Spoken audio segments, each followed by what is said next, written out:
confidence that the international community has reposed in India's capability to contribute to the work of the Council.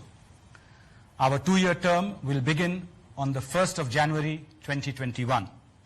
This will be the 8th time that India will be serving on the Security Council, bringing with it rich experience and legacy.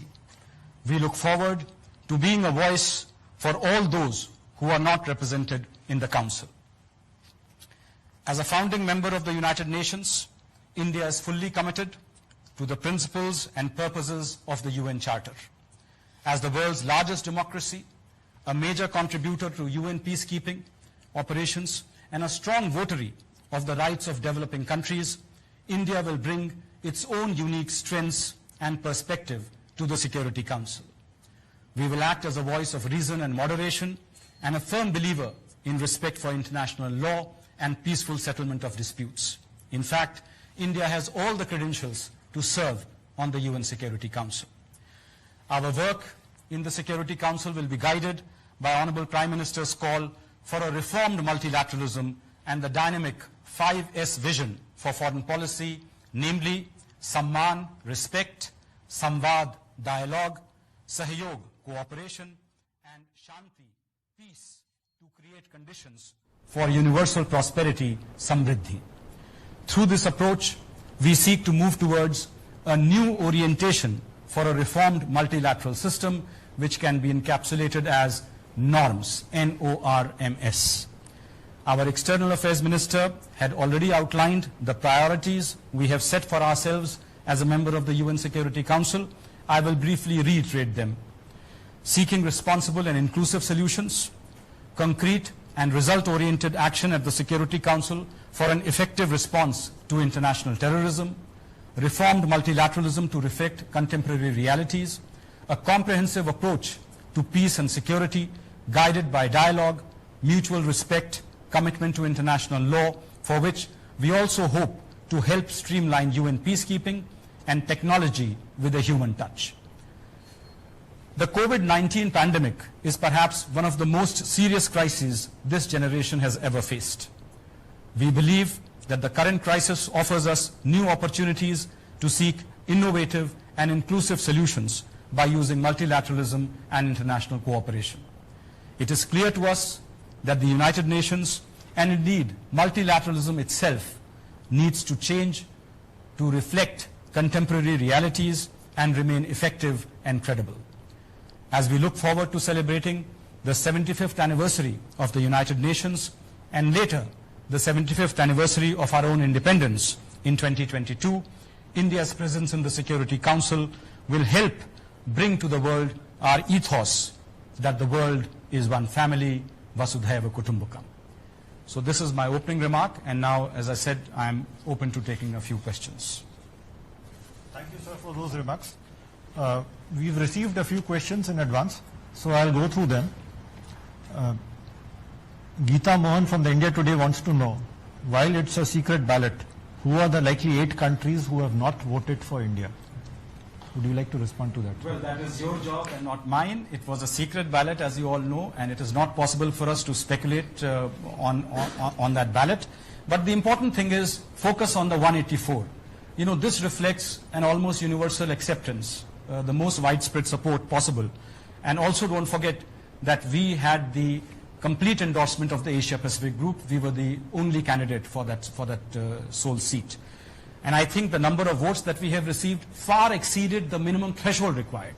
You know, the threshold to become a member of the Security Council is you have to get a 2/3 majority, which is 128 votes. In our case, we not only got the 128 votes, we got many more in excess of that, reaching 184. And I think this was one of the best performances ever by India in a UN Security Council election. So I would leave it at that. There's a similar question from Akhilesh Suman of Rajya Sabha TV, so I will not read that. Huma Siddiqui from the Financial Times Online wants to know, what is the importance of being a non-permanent member of the UN Security Council? Does it or will it help in becoming a permanent member? Well, you know, the UN Security Council is the highest body that the international community accepts, charged with the maintenance of international peace and security. our presence on the Security Council and our performance there over the next 2 years will underscore the value that a country like India brings to the table and reaffirm our credentials to be a permanent member of the UN Security Council. It will be a good measure of the value India can bring to the Council by increasing the representativeness of the Council and building bridges among various groups. It will help the process of making the Council better reflective of contemporary realities. We will, of course, continue to take part in the intergovernmental negotiations in the UN where the matter of UN Security Council reform is being discussed, and we will make efforts for concrete progress in those negotiations. So Maha Siddiqui from CNN News 18. Her question is overwhelming support for India at the UNSC elections, but there are some reports in Pak media that after endorsing India last year in Asia Pacific group, they would not vote for India in the final round. Is that correct? Was there any statement from Pakistan permanent representative, because the ballot is a secret one? And if this were the case, do you believe they have politicized the matter by bringing in bilateral relations in a multilateral platform? You know, unfortunately, this is the kind of behavior we have now been seeing from Pakistan over the past many months and years. They always rake up bilateral issues in multilateral forum. In fact, they have made it almost as a standard norm for their policy. As far as we are concerned, our foreign policy has a much broader canvas. We have a much wider and global focus. And as a member of the UN Security Council, we will be dealing with all those issues which are under the consideration of the Security Council, in line with the priorities that Honorable External Affairs Minister has already outlined. The next question is from Siddhant Sibbal of WION. How much focus will be cross-border terror for India and passage of the CCIT? You already heard me, Siddhant, when I outlined the priorities that we will bring to our tenure at the Security Council. And yes, enhancing counter-terrorism action by the UN Security Council is one of the main priorities for us. Earlier also, if you recall, when India was a member of the UN Security Council during 2011-12, we had chaired the United Nations Counter-Terrorism Committee and had brought in the concept of zero tolerance for terrorism. During our coming term, we will work to enhance the global action against terrorism, their supporters and sympathizers, and safe havens by seeking the streamlining of the process of sanctioning of the terrorists and terrorist entities. The process of sanctions also needs to be depoliticized, as there is no justification for any act of terrorism. We will also work for the early finalization of the Comprehensive Convention on International Terrorism, which, as you all know, India had proposed way back in 1996. There's another question from Siddhant Sibbal. Is UNSC an archaic body which can't bring a statement to on COVID? Look, COVID-19 is the biggest pandemic, biggest crisis faced by our generation. And in the UN system, it is being dealt mainly by the World Health Organization, which is the key technical body empowered to act as the voice of the global community in this regard. However, at the same time, we have clearly said that the UN system needs reform urgently, and all its bodies, including the WHO and the Security Council, need to be reformed to reflect contemporary realities.